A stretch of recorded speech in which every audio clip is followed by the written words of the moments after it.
올해 9월 30일 역사상 처음으로 독도 인근 동해에서 한미일이 연합 대자훈련을 했습니다. 이를 두고 일본이 독도를 자기 영토라고 우기는 걸 뻔히 알면서도 왜 동해에서 함께 훈련을 했냐는 비판이 바로 나왔죠. 일본은 이 훈련을 하고 얼마나 쾌재를 불렀을까요? 일본은 역사왜곡뿐만 아니라 독도에 대한 영유권까지 주장하면서 치밀하게 군사적 행동을 준비하고 있습니다.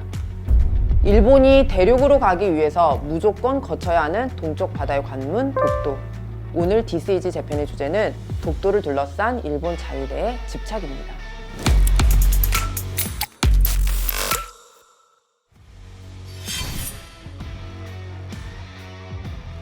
일본에서 매년 발간하는 방위백서가 있습니다. 우리나라로 치면 국방백서 같은 건데요. 올해까지 무려 18년째 일본 정부는 방위백서의 독도를 일본 고유의 영토라고 주장하고 있습니다. 그런데 2019년 자위대가 긴급 발진할 수 있다는 문장이 추가되었습니다. 바로 독도에서 충돌이 있을 경우 말이죠.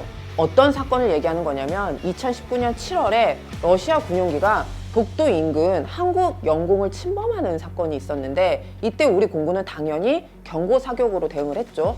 그런데 황당하게도 일본 정부가 한국에게 항의를 합니다. 왜 자신들의 영토인데 한국이 대응했냐는 거죠. 일본 정부는 이 사건을 일본의 주권 침해 행위다 라고 규정을 했고 다시 이런 일이 발생하면 항공자위대 전투기가 발진한다는 내용을 방위백서에 포함한 겁니다. 단순 분쟁 지역화를 넘어서 자국 영토라는 주장의 수위를 높이기 위한 계속 명분 쌓기 행위인 거죠. 2018년 독도 인근 공해에서 일본 초계기가 한국 광개토 대항함에 저공 위협하며 비행하는 사건이 있었습니다. 최근 한일 외교관계에서도 매우 논란이 된 사건이기도 하죠. 여기서 잊지 말아야 할 것은 이 사건으로 일본이 독도와 동해를 일상적으로 정찰하고 있다는 사실이 드러났다는 겁니다. 2008년 우익 정치인에 의해 등장한 다케시마 폭격론. 당시에는 자위대가 독도에 상륙작전을 펼칠 능력도 없었고 군사작전을 진행할 수 있는 법적 근거도 없었습니다. 그런데도 다케시마 폭격론은 계속 부글부글 끓었죠. 그런데 그 뒤로 한참 지난 지금 일본은 차근차근 무력을 완성해왔습니다. 이미 2015년에 독도를 관할 구역으로 삼는 해상자위대 부대가 있었고 여기에 이지스 구축함도 운영할 수 있게 해놨었죠. 일본판 해병대인 수륙기동단이 창설된 것도 2018년입니다. 수륙기동단의 기본 목적은 섬 지역을 탈환하는 겁니다. 상공에서 섬으로 상륙해서 작전을 진행하는 엄청난 공격적 성격이 강한 부대인데요.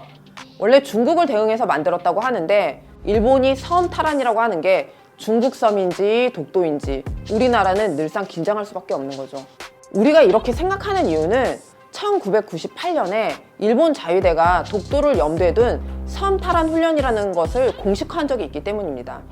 그 극비 계획이 밝혀지게 되면서 굉장한 충격을 주었는데요.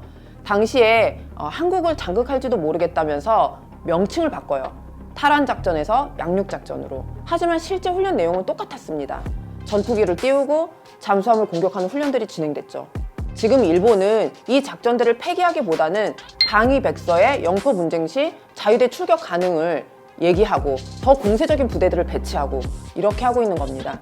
작년 2021년에는 일본의 최신형 무인 정찰기가 독도 인근을 고해상도로 사진 촬영한 일이 있었습니다. 섬 지역 주변, 방위, 그 다음에 해상 선박, 불법 화물 감시 등에 쓰인다고 하면서 미국제 대형 무인 정찰기를 사서 그걸로 사진을 찍은 거죠. 독도를 일상적으로 감시하는데 이걸 활용하려는 것 아니냐는 비판이 바로 나왔습니다. 제일 강력한 최신형 무기를 20여 대 넘게 사들이고 있는데 올해 거기에 쓰인 예산만 해도 400억 원이 넘습니다. 일본은 1905년 러일 전쟁 중에 독도를 시마네현에 편입시켰고 그때부터 독도를 자기네 땅이라고 주장하고 있습니다. 제국주의 전쟁으로 한반도를 침탈해서 그 과정에서 강제로 편입을 했는데 완전히 불법이었죠. 그런데 지금까지 우기면서 이렇게 독도에 집착하는 이유, 바로 러일 전쟁 승리에서 독도가 중요한 역할을 했기 때문입니다. 일본은 1900년대부터 이미 조선을 침탈하려고 노골적으로 계획을 세웠습니다. 독도는 자세히 보면 러시아의 동해 종단 계획과 일본의 동해 횡단 계획의 그 교차 지점에 위치해 있는 군사적으로 아주 중요한 곳입니다. 러일 전쟁을 준비하던 일본은 전쟁 발발 전부터 울릉도와 독도에 눈독을 들이고 있었습니다. 이미 1903년부터 일본 군함이 독도를 돌면서 여러 차례 실측을 했고 독도를 포함한 군사작전도 진행했습니다. 결국 일본은 동해 울릉도, 남해 거문도, 제주도에 각각 막루를 설치하고 러시아 함대들을 감시하기 시작합니다. 실제로 러일 전쟁 때 이게 너무 잘 쓰인 거예요. 그래서 러일 전쟁에서 승리한 이후에도 일본은 독도에도 막루를 설치하고 독도와 일본의 마스에를 잇는 해저통신선까지 설치합니다. 일본의 독도 침탈은 처음부터 대놓고 군사적 목적이었던 거죠. 독도 인근에 해양 자원이랑 수산 자원이 많아서 일본이 경제적 가치 때문에 독도에 눈독 들인다는 거 많이 들어보셨을 겁니다.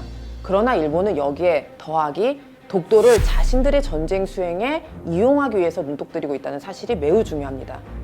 자위대를 정식 군대로 만들고 전쟁 가능한 나라가 되려는 일본의 야심, 군사적 요충지인 독도를 계속해서 분쟁 지역으로 만들고 독도를 대상으로 자위대 훈련을 진행하고, 이 일들은 과거부터 지금까지 오히려 지금 더 많이 벌어지고 있습니다. 일본이 군비를 늘리고 무장할수록 독도에 대한 집착도 더 커지겠죠. 이미 많은 선을 넘어버린 일본, 대체 어디까지 가려고 하는 걸까요? 지금까지 This is Japan이었습니다.